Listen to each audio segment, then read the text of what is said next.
எல்லோருக்கும் வணக்கம்.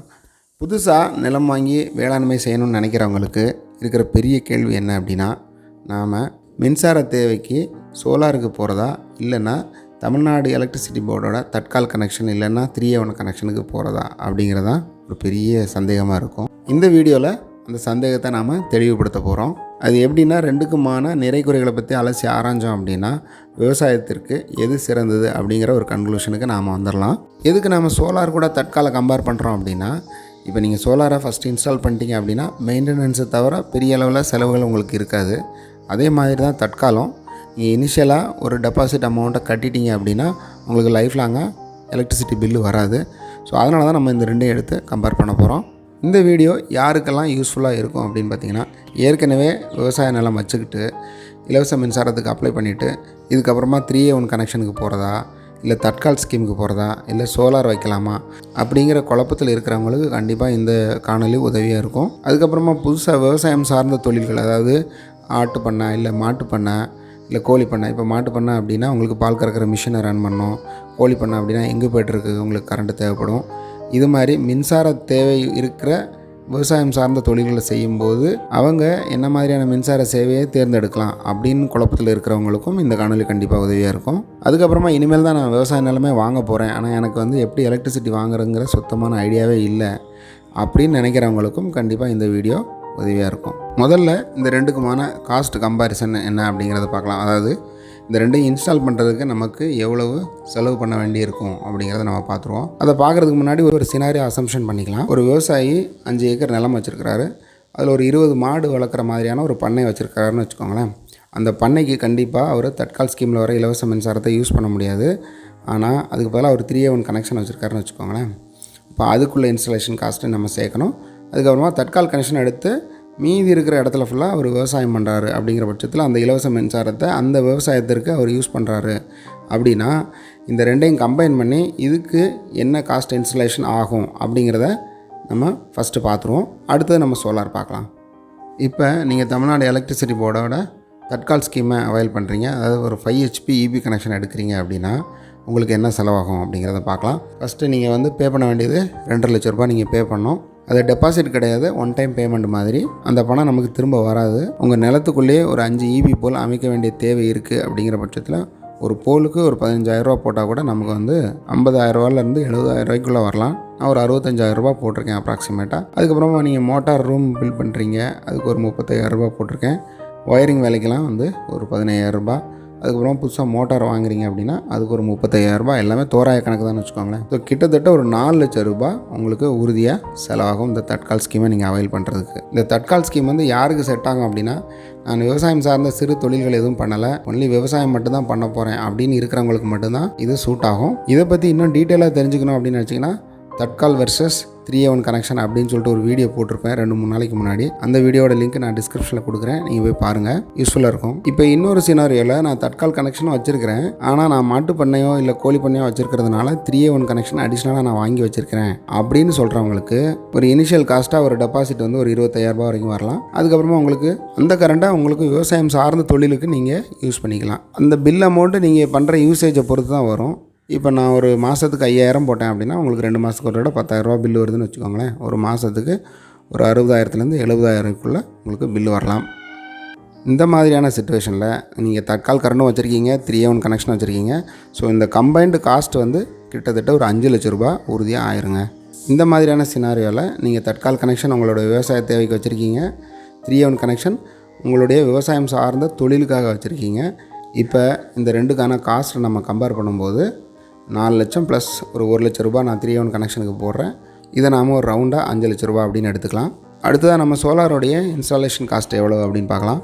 சோலாருக்கும் அதே மாதிரி ஒரு 5 HP பம்ப் செட் ரெடி பண்ணோம் அப்படின்னா நீங்கள் இந்த பேனலு, அப்புறம் மோட்டாரு, பேட்ரி, UPS இல்லை இன்வெர்ட்டர், இது எல்லாம் நீங்கள் மொத்தமாக கணக்கு போட்டிங்க அப்படின்னா இதுவும் கிட்டத்தட்ட உங்களுக்கு ஒரு 4.25 லட்ச ரூபா வரைக்கும் வரலாம். ஆனால் 4 லட்ச ரூபா அப்படிங்கிறது உறுதியாக ஆயிரும்னு வச்சுக்கோங்களேன். அதோட கம்மியாக ஆகணும் அப்படின்னா நிறைய சோலார் இன்ஸ்டாலேஷன் பண்ணுற கம்பெனிகளை நாடி அவங்ககிட்டருந்து நீங்கள் கொட்டேஷன் வாங்கி யார் பெஸ்ட்டான குவாலிட்டியில் பெஸ்ட்டான ப்ரைஸில் உங்களுக்கு கொடுக்குறாங்களோ நீங்கள் அவங்கக்கிட்ட நீங்கள் இந்த இன்ஸ்டாலேஷனை பண்ணிக்கலாம். இல்லைன்னா நீங்களே உங்களுடைய சொந்த முயற்சியில் ரிசர்ச் பண்ணி எது பெஸ்ட்டு பேட்ரி, எது பெஸ்ட்டு பேனல் அப்படிங்கிற மாதிரி நீங்கள் எடுத்து அதை நீங்கள் ஒரு கை தேர்ந்த சோலார் இன்ஸ்டாலேஷன் பண்ணுறவர்கிட்ட கொடுத்து நீங்கள் கஸ்டமைஸ் பண்ணி இன்ஸ்டால் பண்ணிக்கலாம். எப்படி பார்த்தாலும் 4 லட்சம் ரூபாய் அப்படிங்கிறது உறுதியாக உங்களுக்கு வந்துடும். இப்போ நாம் பார்த்த சினாரியோ படி எப்படி பார்த்தாலும் இந்த சோலார் இன்ஸ்டாலேஷன் காஸ்ட் வந்து தமிழ்நாடு எலக்ட்ரிசிட்டி போர்ட்லேருந்து நாம் வாங்குகிற தட்கால் கனெக்ஷனையும் 3A1 கனெக்ஷனையும் கம்பேர் பண்ணும்போது நமக்கு ஒரு 50,000லேருந்து ஒரு 1 லட்சம் ரூபாய் கம்மியாக தான் வருது. ஏன் அப்படின்னா நமக்கு நிரந்தரமாக பில்லு கிடையாது, ஆனால் மெயின்டெனன்ஸ் இருக்குது, அதை நம்ம கன்சிடர் பண்ணி தான் ஆகணும். சோலார் செட்டப்புக்கும் தட்கால் EB கனெக்ஷனுக்குமான இன்ஸ்டாலேஷன் காஸ்ட் கம்பேரிசன் நம்ம பார்த்துட்டோம். இப்போ சோலார் செட்டப் நம்ம வச்சுருந்தோம் அப்படின்னா நமக்கு என்ன நன்மைகள் கிடைக்கும், என்னென்ன மாதிரியான குறைபாடுகள் அதில் இருக்குது அப்படிங்கிறத நம்ம இப்போ பார்க்கலாம். சோலாரை பொறுத்தளவில் நமக்கு மொதல் அட்வான்டேஜ் என்ன அப்படின்னா நமக்கு எந்த காலத்துலேயும் EB பில் அப்படிங்கிறது ஒன்று வரப்போகிறதே கிடையாது. இனிஷியல் இன்ஸ்டாலேஷன் காஸ்ட்டும் அதுக்கப்புறமா நமக்கு வரப்போகிற மெயின்டெனன்ஸ் காஸ்ட்டு தான் இதில் முக்கியமானது. அதுக்கப்புறமா நீங்கள் வந்து புவி வெப்பம் முதல் இந்த விஷயங்களை பற்றி நீங்கள் கவலைப்படுறா இருந்தால் நீங்கள் தாராளமாக சோலாருக்கு போகலாம். ஏன்னா அது ஒரு ரினியூவபிள் எனர்ஜி. அதுக்கப்புறமா அதை யூஸ் பண்ணுறதுக்கு எந்த விதமான ரெஸ்ட்ரிக்ஷனும் உங்களுக்கு கிடையாது. அதாவது நீங்கள் வந்து விவசாயத்துக்கு மட்டும்தான் யூஸ் பண்ண முடியும், விவசாயம் சார்ந்த மற்ற தொழில்களுக்கு யூஸ் பண்ண முடியாது, வீட்டுக்கு யூஸ் பண்ண முடியாது, இப்படிங்கிற மாதிரி எந்த ரெஸ்ட்ரிக்ஷனும் கிடையாது. நீங்கள் உங்களோட தேவைக்கு எப்படி யூஸ் பண்ணணுமோ அது மாதிரி நீங்கள் யூஸ் பண்ணிக்கலாம். அதுக்கப்புறமா எக்ஸஸாக கிடைக்கிற மின்சாரத்தை நீங்கள் பேட்டரியில் ஸ்டோர் பண்ணி வச்சு யூஸ் பண்ணிக்கலாம். அதுக்கப்புறமா மெயின்டெனன்ஸை பொறுத்தளவு மெயின்டெனன்ஸ் இருக்குது. ஆனால் நீங்கள் ஃபஸ்ட்டே வந்து நல்ல குவாலிட்டியான ப்ராடக்ட்ஸ் வாங்கி போட்டிங்க அப்படின்னா உங்களுக்கு பெரிய அளவில் மெயின்டெனன்ஸ் இருக்காது, ஓரளவுக்கு லோ மெயின்டெனன்ஸில் தான் இருக்கும். ஏன்னா இப்போ கூட சோலார் பேனல்ஸ்லாம் பார்த்திங்கன்னா 20 இயர்ஸ் 40 இயர்ஸ் அந்த மாதிரிலாம் கொடுக்குறாங்க. ஸோ நாம் வந்து ப்ராடக்ட்டை கவனமாக பார்த்து வாங்குறதுல தான், ஏன்னா ப்ராடக்ட்டோட குவாலிட்டியை பொறுத்து தான் மெயின்டெனன்ஸ் அமையும். அதுக்கப்புறமா இன்னொரு ஆப்ஷன் கூட இருக்குது. நீங்கள் எக்ஸஸாக எலக்ட்ரிசிட்டி ஜென்ரேட் பண்ணிங்க சோலார் மூலமாக அப்படின்னா நீங்கள் தமிழ்நாடு எலக்ட்ரிசிட்டி போர்டோட கிரிடுக்கு திருப்பி கொடுத்து நீங்கள் ஒரு யூனிட்டுக்கு இவ்வளோ சார்ஜ் அப்படிங்கிறத நீங்கள் வாங்கிக்கலாம். அதுக்கப்புறமா இதை வந்து ஒரு செல்ஃப் சஃபிஷியன்ட் எலக்ட்ரிசிட்டி அப்படின்னு நம்ம சொல்லிக்கலாம். ஏன் அப்படின்னா இதை செட்டப் பண்ணதுக்கப்புறம் நம்ம வந்து யாரையும் பெரிய அளவில் பாதர் பண்ண வேண்டிய அவசியம் இல்லை. நமக்கு எந்த விதமான டிபெண்டன்ஸும் கிடையாது. நமக்கு தெரிஞ்ச லோக்கல் எலக்ட்ரிஷியனையோ இல்லைனா வந்து இந்த சர்வீஸ் ப்ரொவைடரில் இருக்கிற ஒருத்தரையோ நம்ம காண்டாக்ட் பண்ணாலே போதும், நம்ம ஓரளவுக்கு இஷ்யூஸ் எல்லாம் சால்வ் பண்ணிக்கலாம். சரி, இப்போ இதில் இருக்கிற குறைபாடுகள் என்ன அப்படிங்கிறத பார்க்கலாம். குறைபாடுகளை பொறுத்தவரையில் ஃபஸ்ட்டு இன்ஸ்டாலேஷன் காஸ்ட்டு ரொம்ப அதிகம் தான். அந்த காஸ்ட்டை கண்டிப்பாக சிறு குறு விவசாயிகளால் அஃபோர்ட் பண்ண முடியாது தான். அதுக்கப்புறமா பார்த்திங்கன்னா வெதர் டிபெண்ட், அதாவது காலநிலை மாற்றத்திற்கு உட்பட்டது. இப்போ அதிக அளவில் மழை பெய்யுதுன்னு வச்சுக்கோங்களேன், அதாவது மேகமூட்டம் அதிகமாக இருக்கிற நேரத்தில் கண்டிப்பாக உங்களால் பவர் ஜென்ரேட் பண்ண முடியாது. ஒரு குறிப்பிட்ட கால இடைவெளியில் மட்டும்தான் நீங்கள் ஜென்ரேட் பண்ண முடியும். சன்லைட் எவ்வளோ ஹெவியாக இருக்கோ அதுக்கேற்ற மாதிரி நீங்கள் பவர் ஜென்ரேட் பண்ணுற மாதிரி இருக்கும். தொடர்ந்து மழை காலங்களில் உங்களால் பவர் ஜென்ரேட் பண்ணுறது ரொம்ப சிரமமாக இருக்கும். அதுக்கப்புறம் ஊட்டி கொடைக்கானல் மாதிரியான அதிக அளவில் பனி, இந்த ஃபாக் மேகமூட்டங்கள் இருக்கிற ஏரியாவில் இதை அந்தளவுக்கு எஃபெக்டிவாக நீங்கள் யூஸ் பண்ண முடியாது. அதுக்கப்புறமா ஒரு முக்கியமான குறைபாடு என்ன அப்படின்னா தண்ணி பாய்ச்சறது அப்படிங்கிறது வந்து காலையில் 6 மணிலேருந்து 8 மணிக்குள்ளே, சாயங்காலம் 4 மணிலேருந்து 6 மணிக்குள்ளே. இது வந்து சூரிய ஒளி கம்மியாக இருக்கிற நேரம், நிலத்தினுடைய சூடும் கம்மியாக இருக்கும். ஸோ இந்த நேரத்தில் நம்ம தண்ணி விடுறதுக்கு ஏற்ற நேரம் அப்படின்னு சொல்லுவாங்க. ஸோ இந்த 2 நேரத்துலையுமே நம்மளால் சோலார் மூலமாக மோட்டரை இயக்கவே முடியாது. ஏன் அப்படின்னா சூரிய ஒளி அதிகமாக கிடைக்க தான் உங்களுக்கு பவர் அதிக அளவில் நம்மளால் ஜென்ரேட் பண்ண முடியும், மோட்டரும் ரன் ஆகும். ஸோ அதனால் நம்ம அந்த குறிப்பிட்ட நேரத்தில் நம்ம தண்ணி பாய்க்கணும் அப்படின்னா நம்மளால் தண்ணி பாய்க்க முடியாது. எப்போ நமக்கு சன்லைட் அதிகமாக கிடைக்குதோ, எப்போ பவர் அதிக அளவில் ஜென்ரேட் ஆகுதோ அப்போ மட்டுமே நம்மளால் இந்த மோட்டரை இயங்க வைக்க முடியும், தண்ணி பாய்க்க முடியும். அதுக்கப்புறம் சோலார் எனர்ஜியை ஸ்டோர் பண்ணதை பற்றி பேட்டரி மூலமாக தாராளமாக ஸ்டோர் பண்ணலாம். ஆனால் நீங்கள் எவ்வளோ பவர் ஸ்டோர் பண்ணணும்னு நினைக்கிறீங்களோ அவ்வளோ தூரத்துக்கு உங்களுக்கு பேட்டரியோடைய அளவும் அதனுடைய எண்ணிக்கையும் அதிகமாகும். அதுக்கு நீங்கள் செலவு பண்ணும்போது அதனுடைய எக்ஸ்பென்ஸும் அதிகமாகும். அதுக்கப்புறமா இதை வந்து ரினியூவபிள் எனர்ஜி, க்ரீன் எனர்ஜி அப்படின்னு சொல்கிறோம். இந்த சோலார் தகடுகளை உற்பத்தி பண்ணும்போது பொல்யூஷன் இருக்குது அப்படின்னு தான் சொல்கிறாங்க. இப்போ நம்ம தட்கால் கனெக்ஷன் வச்சுருக்கனால நமக்கு கிடைக்கிற நன்மைகள் என்ன, அதனுடைய குறைபாடுகள் என்ன அப்படிங்கிறத பார்க்கலாம். ஸோ தட்கால் கனெக்ஷனும் கிட்டத்தட்ட நமக்கு எந்த எலக்ட்ரிசிட்டி பில்லுமே வரப்போகிறதில்ல. ஏன்னா நம்ம வந்து ஒன் டைம் பேமெண்ட்டாக அந்த 2 லட்ச ரூபாய் கட்டுறோம். ஸோ அதோட முடிஞ்சுது. அதுக்கப்புறமா நமக்கு வந்து எந்த விதமான பில்லும் ஜென்ரேட் ஆக போகிறதில்ல. ஆனால் மீட்டர் வச்சுருக்கிறாங்க, கண்டிப்பாக நம்மளோட யூசேஜை மானிட்டர் பண்ண தான் செய்வாங்க. சோலார் மாதிரி பெரிய அளவில் வெதர் டிபெண்ட் கிடையாது. மேகமூட்டமாக இருந்தாலும் சரி, பனி அதிக அளவில் இருந்தாலும் சரி, அது வந்து மின்சாரத்தை உங்களுக்கு பெரிய அளவில் தடை பண்ண போகிறதில்ல. காற்றோ இடி மின்னல் இடிக்கும் போது மட்டும்தான் உங்களுக்கு பவர் சப்ளை தடைப்படுறதுக்கான வாய்ப்பு இருக்குது. அதுக்கப்புறமா மெயின்டெனன்ஸை பொறுத்த அளவில் இந்த கனெக்ஷனில் நமக்கு மெயின்டெனன்ஸுங்கிறது எதுவுமே கிடையாது. நாம் வச்சுருக்கிற வயரிங் செட்டப்பில் ஏதாவது ப்ராப்ளம் வந்துச்சுன்னா மட்டும்தான் நாம் அதை சரி பண்ணுற மாதிரி இருக்கும். ஸோ அதனால் மெயின்டெனன்ஸை பொறுத்த அளவில் ரொம்ப லோ தான் இது. அதுக்கப்புறமா இதனுடைய குறைபாடுகள் அப்படின்னு பார்த்தீங்கன்னா இதுலேயும் வந்து இனிஷியல் காஸ்ட் அப்படிங்கிறது ரொம்ப அதிகமானது. ஏன்னா அந்த ஒன் டைம் பேமெண்ட் நம்ம 2 லட்ச ரூபாய் பே பண்ணுறோம். சிறு குறு விவசாயியால் அஃபோர்ட் பண்ண முடியாத ஒரு அமௌண்ட் தான். அதுக்கப்புறமா நம்ம ஏற்கனவே பார்த்த சினாரியோ படி நீங்கள் விவசாயத்துக்கு 5 HP EB கனெக்ஷன் வச்சுருக்கீங்க, வந்து உங்களுடைய மாட்டு பண்ணைக்காக நீங்கள் 3A1 கனெக்ஷன் வச்சுருக்கீங்க அப்படின்னா உங்களுக்கு மாதம் பில்லு வந்துகிட்டே இருக்கும். அது வந்து நமக்கு ஒரு நெருடலாகவே இருந்துகிட்டு இருக்கும். எதனால் அப்படின்னா ஒரு குறிப்பிட்ட அளவுக்கு மேலே நம்ம மின்சாரத்தை யூஸ் பண்ணும்போது பில்லு அதிகமாக வந்துடுமோ அப்படிங்கிற ஒரு பயத்தில் நம்ம வந்து பார்த்து யூஸ் பண்ணிகிட்டு இருப்போம். அதுக்கப்புறமா நம்ம வந்து தட்கால் கனெக்ஷன் மட்டும் இல்லை இலவச மின்சார இணைப்பு மட்டும் வச்சுருக்கிறோம் அப்படின்னா அது குறிப்பிட்ட விவசாய தேவைகளுக்கு மட்டும்தான் நம்ம யூஸ் பண்ண முடியும். அதை தாண்டி வேறு நம்மளுடைய பர்சனல் யூஸ்க்கெலாம் யூஸ் பண்ண முடியாது. அப்படின்னா நம்ம மறுபடியும் கமர்ஷியல் கனெக்ஷனுக்கு போக வேண்டிய ஒரு கட்டாயத்துக்கு போவோம். அதனால் இந்த ரெஸ்ட்ரிக்டட் யூசேஜ் அப்படிங்கிறது ஒரு குறைபாடு தான்.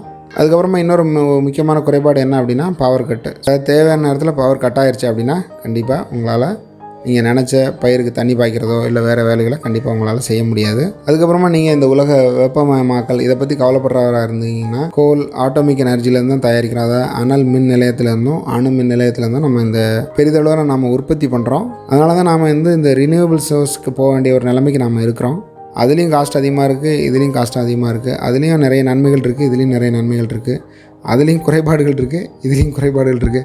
அப்போ நாங்கள் எதை தான் யூஸ் பண்ணுறது அப்படின்னு நீங்கள் கேட்குறது எனக்கு நல்லாவே புரியுது. ஸோ அதுக்கான கன்க்ளூஷன் நம்ம இப்போ பார்க்கலாம். நம்ம ஏற்கனவே பார்த்த சினாரியோ எப்படி ஒரு 5 ஏக்கர் நிலம் வச்சுருக்கிறாரு, அதில் ஒரு மாட்டு பண்ணையும் வச்சுருக்கிறாரு. அப்படிங்கிற ஒரு சூழ்நிலையில் விவசாயத்துக்காக ஒரு 5 HP தட்கால் கனெக்ஷன் வாங்கி வச்சுக்கிறது நல்லது.